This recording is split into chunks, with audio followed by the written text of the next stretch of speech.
Langsung dari Metro TV Sumatera Utara, senang sekali 30 menit ke depan saya Zaki Yusuf hadir untuk Anda kali ini langsung dari Sky The Oasis. Dan kita akan berbicara dengan kantor imigrasi kelas 2 TPI Belawan, tentunya dengan Bapak Andrew Guntur S. Simanjuntak, beliau selaku kepala kantor dari kantor imigrasi Belawan.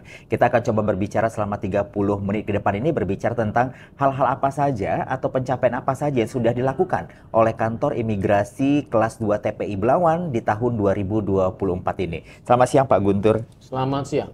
Pak Guntur, mungkin sebelum kita berbicara target atau juga capaian dari kantor imigrasi kelas 2 TPI Belawan, ada perubahan yang terjadi di Kementerian Imigrasi, Pak Guntur ya. Mungkin dengan pemerintah yang baru saat ini, mungkin Pak Guntur bisa jelaskan dulu apa? Ya, pada tanggal 21 Oktober 2024, Presiden Prabowo Subianto telah melantik Menteri dan Wakil Menteri pada Kabinet Merah Putih, di mana Kementerian Hukum dan HAM itu dipecah menjadi 4. Yang pertama itu Kementerian Koordinator Hukum, HAM, Imigrasi dan Pemasyarakatan, kemudian Kementerian Hukum, kemudian Kementerian HAM, dan Kementerian Imigrasi dan Pemasyarakatan.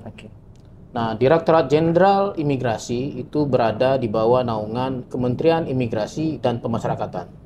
Gitu, baik. Jadi Pak Guntur, kalau kita berbicara, jadi sekarang ini di bawah Kementerian Imigrasi dan Pemasyarakatan ya, Pak Guntur ya.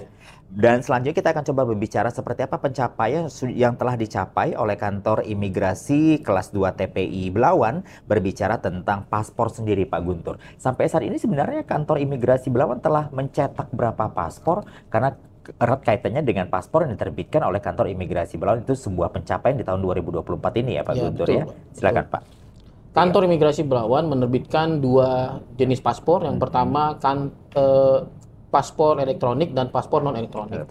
Paspor elektronik itu sekitar 11.000 dan paspor non elektronik sekitar 29.000 pada sepanjang tahun 2024 ini. Baik. Nah, Pak Guntur, sebenarnya kalau berbicara masalah paspor, terjadi penolakan pembuatan paspor nggak sih? Dan kenapa gitu Pak Guntur? Ada. Datanya juga ada? Ada datanya. Jadi tentu tidak semua pemohon paspor dapat kami berikan paspornya. Karena imigrasi itu melakukan upaya pencegahan terhadap tindak pidana perdagangan orang. Atau juga dikarenakan karena memang persyaratannya yang kurang lengkap. Untuk tahun 2024 ini, kurang lebih ada 619 permohonan yang kami lakukan penolakan. Ini semua terkait dengan pencegahan terhadap tindak pidana perdagangan orang. 619 jumlah yang cukup tinggi sebenarnya. Tapi yang secara rinci saya ingin tahu ke Pak Guntur, kalau memang ini indikasinya penolakan 619 ini diindikasikan mungkin berhubungan dengan TPPO sendiri ya Pak Guntur ya. Nah, sebenarnya seperti apa sih ketika imigrasi melihat datanya, indikasinya itu ada ke TPPO, itu seperti apa prosesnya Pak Guntur? Yang pertama biasanya dari hasil wawancara petugas.